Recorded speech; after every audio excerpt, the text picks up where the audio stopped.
தாய் தமிழ் உறவுகளுக்கு வணக்கம். தூத்துக்குடி மாவட்டம் விளாத்திகுளம் வேடநத்தம் பகுதியில் பிரதிபாவுடைய கொலை வழக்கு தான். 9 நாட்கள் கழித்து நேற்று தர்ம முனீஸ்வரன் அப்படிங்கிற ஒரு குற்றவாளியை நாங்கள் பிடிச்சிட்டோம். சம்பந்தப்பட்ட குற்றவாளி இவர் தான், சிசிடிவி காட்சிகள் மூலம் பிடிக்கப்பட்டது அப்படின்னு சொல்றாங்க. ஆனால் அவர் ஒரு ஆயுள் தண்டனை கைதி அப்படிங்கிற செய்தி இருக்குது. உள்ளூரில் உள்ள 5 பேர் மேல DNA சோதனை நடத்தியிருக்கிறாங்க. குற்றவாளி கிடைக்காதனால தர்ம முனீஸ்வரன் மாதிரி ஒரு பழம்பெரும் குற்றவாளியை கொண்டு வந்து காவல்துறை நிறுத்துதா, இப்படி பல்வேறு சந்தேகங்கள் பிரதிபாவினுடைய கொலை வழக்கில் தெரிய வருது. யார் இந்த தர்ம முனீஸ்வரன் அப்படின்னா, ஏற்கனவே 22 வழக்குகள் இவர் மேல இருக்குது. சாயல்குடியை சார்ந்தவர். அந்த 22 வழக்குகள்ல 2 வழக்கு பாலியல் குற்றங்கள். அதுவும் எப்படின்னா, வயதான ஒரு 60ல இருந்து 65 மதிப்பு தக்க ஒரு மூதாட்டியை பாலியல் வன்கொடுமை செய்த வழக்கும் இருக்குது. இவரை எப்படி பிடிச்சோம் அப்படின்னு காவல்துறை சொல்றாங்க அப்படின்னா, ஒரு விண்டுமில் காற்றாலை மின்சக்தியில மின்விசிறியில காற்றாலை உண்டு பண்றோம் இல்லையா, காற்றாலை மூலமாக மின்சாரம் தயாரிக்கக்கூடிய அந்த மின் கோபுரத்தில் ஒரு சிசிடிவி கருவி இருக்குது. அந்த சிசிடிவி ஃபுட்டேஜ் பார்க்கும்போது குற்றம் நடந்த இடத்திற்கும் இந்த சிசிடிவி ஃபுட்டேஜ் கிடைச்ச இடத்திற்கும் உள்ள தூரம் என்பது வெறும் 500 மீட்டர் தான். அந்த நேரத்தில் அந்த பக்கமாக கடந்து வந்த இருசக்கர வாகனம் இதுதான். அந்த இருசக்கர வாகனத்தில் வந்தவர் தர்ம முனீஸ்வரன். ஆனால் அந்த இருசக்கர வாகனம் யாருடையது அப்படிங்கிறத முதல்ல கண்டுபிடிச்சிருக்கிறாங்க. கண்டுபிடிச்சு கேட்டப்ப அது ஏற்கனவே திருட்டு போயிருச்சுன்னு வழக்கில் இருக்கக்கூடிய ஒரு பைக். காணா போனவர் வழக்கு கொடுத்துருக்காரு, என் பைக்கை காணோம்னு. அது ராமநாதபுரமோ பரமக்குடியோ சொல்றாங்க. அங்க இருந்து காணாம போன பைக்கு எப்படி தர்ம முனீஸ்வரன் கைக்கு வந்துச்சு அப்படின்னு தெரியல. 22 வழக்குகள் குற்ற வழக்குல உள்ளவர்கிட்ட ஒரு திருட்டு பைக் கைக்கு வர்றது ஒரு சாதாரண விஷயம்தான். யார் யாருக்கோ குண்டாஸ் கொடுத்துருக்காங்க. ஆனால் இவனை போன்றவர்களுக்கெல்லாம் ஏன் குண்டாஸ் கொடுக்கல? ஊடகங்கள்ல உட்கார்ந்து இந்த அரசினுடைய அவலங்களை, கனிம வள கொள்ளைகளை, திருட்டு கொலை கற்பழிப்புகளை வெளிக்கொண்டு வந்த எத்தனையோ பத்திரிகையாளர்களுடைய குரல்களை நெரிக்கப்பட்டு அவர்கள் மீதெல்லாம் குண்டாஸ் போடப்பட்டிருக்கு. இந்த அரசுக்கு யாரெல்லாம் எதிர்ப்பாக பேசுகிறார்களோ, அது மத்திய அரசாக இருக்கட்டும், ஒன்றிய அரசாக இருக்கட்டும், யாரெல்லாம் இந்த ஆளுகிற அரசு தரப்பிற்கு எதிராக இருக்கிறார்களோ அவர்கள் மீதெல்லாம் இந்த குண்டாஸ் போடப்பட்டிருக்குது. இப்ப இந்த வழக்குல இவன் எங்க போய் ஜாமீன் வாங்கிட்டு வந்திருக்கான்னு பாருங்க. முதல்ல ஜாமீனுக்கும் பரவலுக்கும் நிறைய பேருக்கு வித்தியாசம் தெரியல. அதை முதல்ல நம்ம தெரிஞ்சுக்கணும். ஜாமீன் என்பது ஒரு வழக்குல விசாரணை கைதியாக இருக்கக்கூடியவருக்கு வெளியில வரக்கூடிய அனுமதி தான் ஜாமீன். பரோல் என்பது ஏற்கனவே தீர்ப்பு கொடுக்கப்பட்டு அவர் தண்டனை கைதியாக அவர் சிறையில் இருக்கும் பட்சத்தில் அவர் ஒரு மாதமோ 15 நாளோ 5 நாட்களோ ஒரு குறிப்பிட்ட காரணங்களுக்காக வரக்கூடியதான் பரோல். இவர் ஜாமீன். எப்படி ஒரு ஆயுள் கைதிக்கு ஜாமீன் அப்படின்னா, இவர் உச்ச நீதிமன்றத்தால ஆயுள் கைதியாக தண்டனை கொடுக்கப்பட்ட இவருக்கு உச்ச நீதிமன்றத்தில் ஒரு அப்பீல் போறார். உச்ச நீதிமன்றத்தில் அந்த வழக்கு அப்பீல்ல இருக்கும்போது இவர் ஜாமீன்ல வெளியே வர்றார். அப்ப விசாரணை கைதி ஆயிடுறார். அப்ப அவர் ஜாமீன்ல இந்த தர்ம முனீஸ்வரன் வெளியே வந்திருக்கிறான். இந்த தர்ம முனீஸ்வரன் இருக்கிறது சாயல்குடி. சம்பவம் நடந்த பிரதிபா இருந்த இடம் வேடநத்தம். இரண்டுக்கும் மிகப்பெரிய தூரம் இருக்கு. அதுதான் நமக்கு மிகப்பெரிய சந்தேகத்தை கொடுக்குது. இந்த தர்ம முனீஸ்வரன் இத்தனை கிலோமீட்டர் தாண்டி வேடநத்தம் அப்படிங்கிற கிராமத்துக்கு இந்த பிரதிபாவை வன்புணர்வு செய்வதற்கான காரணம் என்ன? அவர் வேடநத்தம் பகுதிக்கு எதற்காக வந்தார்? இது மிகப்பெரிய கேள்வியா இருக்கு. இன்னொன்னு, இந்த தர்ம முனீஸ்வரனை பத்தி சொல்லும்போது என்ன சொல்றாங்கன்னா, ஒரு பெரிய குற்றத்தை செஞ்சுட்டு இவனாகவே ஒரு சின்ன தப்பை மீண்டும் செஞ்சு சிறைக்குள்ள போயிடுறது. அப்படிதான் இதற்கு முன்னால ஒரு பெரிய தவறை செஞ்சுட்டு தேடப்படும் பொழுது என்ன பண்ணிட்டான்னா, ஒரு காவலரை தாக்குற மாதிரி தாக்கி, உடனே காவலரை தாக்குனா சும்மா விட்டுருவாங்களா? உடனே ரிமாண்ட் தானே, கொண்டு உள்ள போய் இருந்துறது. யாராவது சிறைக்குள்ள போய் தேடுவாங்களா காவல்துறை? இல்ல. ஆனா வெளியில தேடுவாங்க. அப்ப எவ்வளவு பெரிய யுக்திகளை எல்லாம் ஒரு குற்றவாளி கண்டுபிடிச்சு அதை எவ்வளவு நேர்த்தியா பண்ணிருக்கான் பாருங்க.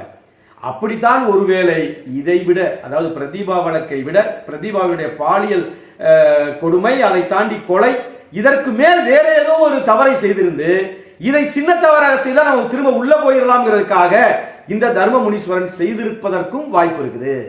ஒரு பெரிய குற்றம், அந்த பெரிய குற்றத்தை செஞ்சுட்டு அதை மறைப்பதற்கு, தப்பித்துக் கொள்வதற்கு சின்ன குற்றம். அப்ப எப்படி இருக்குது பாருங்க.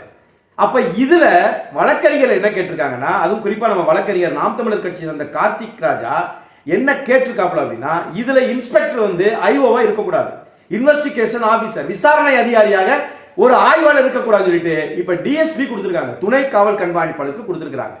இப்ப இதன் மூலியமா இந்த டிஎஸ்பிக்கு இந்த ஐஓ கொடுத்ததுனால இந்த விஷயம் இன்னும் கொஞ்சம் அனல் பறக்குதுன்னு வைங்களேன். இதுல சம்பந்தம் இல்லாம சம்பந்தத்தோடையோ வேடநத்தத்தில் இருக்கக்கூடிய 800 ஆண்கள் மீது விசாரணை நடந்திருக்கு. ஒரு பாலியல் குற்றம் அது கொலையில முடிஞ்சிருக்குது.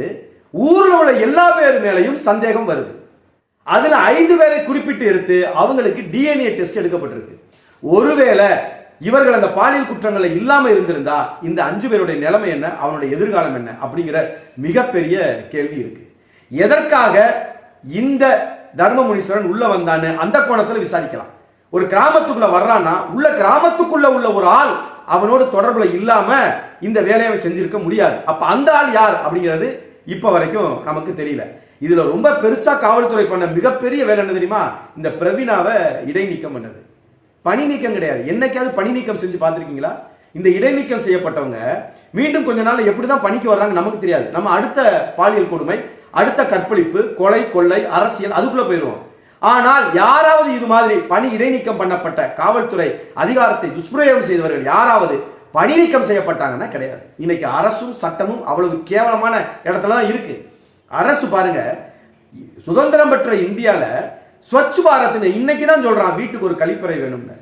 அப்ப எந்த அளவிற்கு ஒரு உயிரை மாய்த்து கொள்ள, ஒரு உயிரை போகக்கூடிய அளவிற்கு இது இருக்கு. உலகம் சிரிக்குமா சிரிக்காதாங்க? இந்த உலகம் சிரிக்குமா சிரிக்காதா? இந்தியாவில் ஸ்வச் பாரத்னு ஒரு திட்டம். என்னடா அந்த திட்டம் அப்படின்னா, அந்த திட்டத்தின்படி ஒவ்வொரு வீட்டுக்கும் ஒவ்வொரு கழிப்பறை வேணும் அப்படின்னு இன்னைக்கு தான் வந்திருக்கான். விடுதலை பெற்று 75 ஆண்டுகள் ஆயிடுச்சு. எவ்வளவு பெரிய கேவலமான அரசு பாரு. சரி, அரசு தான் அப்படி இருக்குன்னா காவல்துறை எவ்வளவு கேவலமா இருக்கு பாரு. ஒரு காவல் ஆய்வாளர்கிட்ட போய் என் மகளை காணும்னு கதறனா, அவங்க கிட்ட ஒரு ஆய்வாளர் சொல்றாரு போயிட்டு காலையில வான்னு.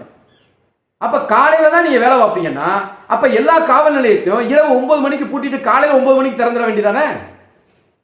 என்ன ஹேருக்கு அதை திறந்து வச்சுட்டு உட்கார்ந்து இருக்க? அப்ப நீ வழக்கு என்ன வழக்கு? திருட்டு வழக்கா? எந்த வழக்காவனா இருக்கட்டும், உங்ககிட்ட வந்துருச்சா நீ பார்க்கணும்ல. 24 மணி நேரம் காவல் பண்ணி தானே மாறி மாறி ஷிஃப்ட் முறையில தானே பாக்குறீங்க. இது என்ன இரவு, இது என்ன பகல்? மகளை காணன்னு வந்து நிக்கிறான், மகளை காணன்னு வந்து நிக்கிறவன்ட்ட காலையில வா அப்படின்னா அப்ப ராத்திரி கூட்டிட்டு போயிரு காவல் நிலையத்தை. இந்த லட்சணத்துல காவல்துறை. அதுக்கு அங்கிட்டு நீதிமன்றம் பார்த்தா இதுக்கு முன்னால 22 வழக்கு இருக்கிற ஒருத்தனுக்கு ஜாமீன் கொடுக்குது. ஒரு மூதாட்டியை கற்பழிக்கப்பட்ட வழக்குல இருந்து 2 கற்பழிப்பு வழக்குகள் இருக்கு. அது போக கொலை, கொள்ளை எல்லாம் சேர்ந்து 22 வழக்கு இருக்கிறவனுக்கு உச்ச நீதிமன்றம், மாவட்ட நீதிமன்றம் கிடையாது, உச்ச நீதிமன்றம் கொடுக்குது, ஜாமீன் கொடுக்குது. அப்ப ஜாமீன், அப்ப நான் என்ன நினைக்கிறேன், இந்த தர்மமுனீஸ்வரன் மாதிரி ஆளுகள்லாம் நம்ம தான் ஆயுள் கைதி தானே, அப்ப எப்படினாலும் நமக்கு சிறை தானே, அதே சிறை தானே. அப்ப என்ன, நம்ம பாட்டுக்கு வெளியில வந்திருக்கிறோம், இந்த சமயத்துல நமக்கு தேவையானதை செஞ்சுட்டு போயிடுவோம் அப்படின்னு நினைக்கிறானா? இல்ல சில குற்றங்களை செய்வதற்காகவே அரசியல்வாதிகள், காவல்துறை அதிகாரிகள் இவங்கெல்லாம் உள்ள இருக்கிறவனை இதுக்காகவே ஜாமீன்ல வெளியே கொண்டு வர்றாங்களா, இதுக்காகவே பரவல வெளியே கொண்டு வர்றாங்களாங்கிற மிகப்பெரிய கேள்வி இருக்கு. அப்ப இவனை ஜாமீன்ல கொண்டு வந்தது யாரு? கொண்டு வர முயற்சி பண்ணது யாரு? இவனுக்கு சூரிட்டி போட்டது யாரு? இதையெல்லாம் கவனிக்கக்கூடிய விதத்துல தான் நீ காவல்துறை இருக்கணும். 9 நாளா ஒருத்தனை தேடணும், ஆளு கிடைக்கல, புடுறா இந்த ஏரியால எவன்டா மிகப்பெரிய குற்றவாளி, 22 வழக்கு இருக்குடா தர்மமுனீஸ்வரன்ல, புடிச்சு அவனை தூக்கி போடுறா அப்படின்னு போட்டதாகவும் இப்ப நமக்கு தெரிய வருதுல. 9 நாளா ஏன் கிடைக்கல? 9 நாள்ல அந்த சிசிடிவி கிடைக்கலையா? அந்த விண்டு மில்ல இருக்கக்கூடிய அந்த சிசிடிவி கிடைக்கலையா? அப்ப குற்றவாளி கிடைக்காதனால இந்த தர்மமுனீஸ்வரன் நிறுத்தப்பட்டிருக்கானா அப்படிங்கிற கேள்வி. இப்படி பல கோணங்கள்ல சட்ட ரீதியாகவும் மற்ற ரீதியாகவும் சிந்திக்க வேண்டிய ஒரு வழக்காக இது இருக்குது. எது எப்படியோங்க, ஆனால் நாம் தமிழர் கட்சியினுடைய ஆட்சி வரைவு நேற்று வெளியிட்டிருக்கிறாங்க. அதுல என்ன தெரியுமா சொல்லுது? இந்த பாலியல் குற்றங்களுக்கு அந்த வரைவு என்ன தெரியுமா சொல்லுது? பாலியல் குற்றவாளிகளுக்கு மரண தண்டனை தான். ஆனால் அதே நாம் தமிழர் கட்சி மரண தண்டனையை எதிர்க்கக்கூடியது. ஆனாலும் பாலியல் குற்றம் வரும்போது அது மிகப்பெரிய குற்றமாக கருதப்படுது. கொலை, கொள்ளை அதை காட்டிலும் பாலியல் வன்கொடுமை அப்படிங்கிறது மிகப்பெரிய குற்றமாக கருதப்படுவதனாலதான் நாம் தமிழர் கட்சியின் ஆட்சி வரைவில் அண்ணன் சீமான் சொல்றாரு, பாலியல் குற்றங்களுக்கு மரண தண்டனை. அது எப்படிப்பட்ட மரண தண்டனை தெரியுமா? பாலியல் வழக்கில் அந்த பெண் கொலை செய்யப்படுறா அப்படின்னா அந்த பெண்ணுடைய உடல் அடக்கம் செய்வதற்கு முன்பாக அந்த குற்றவாளியினுடைய உடல் அடக்கம் செய்யப்பட்டதற்கு பிறகுதான் அந்த கொலை செய்யப்பட்ட பெண்ணுடைய உடல் அடக்கம் செய்யப்படுங்கிற அளவிற்கு நாம் தமிழர் கட்சியுடைய ஆட்சி வரைவு பாலியல் குற்றங்களுக்கு எதிரான மிகப்பெரிய செயல்பாட்டு வரவை கொடுத்திருக்கிறது. எது எப்படியோங்க, கள்ளம் பெருசா காப்பாம் பெருசானா கள்ளம் தான் பெருசு. பார்ப்போம், தர்மமுனீஸ்வரன் தான் குற்றவாளியா அல்லது வேறு யாரோ ஒரு குற்றவாளியை மறைப்பதற்காகவோ கண்டுபிடிக்க முடியாது என்பதற்காக கண்டுபிடிக்க முடியவில்லை என்பதற்காக தர்ம முனீஸ்வரன் இங்கே குற்றவாளியாக நிறுத்தப்படுகிறாரா? பொறுத்திருந்து பார்ப்போம் வழக்கின் தொடர்ச்சியை. நன்றி, வணக்கம்.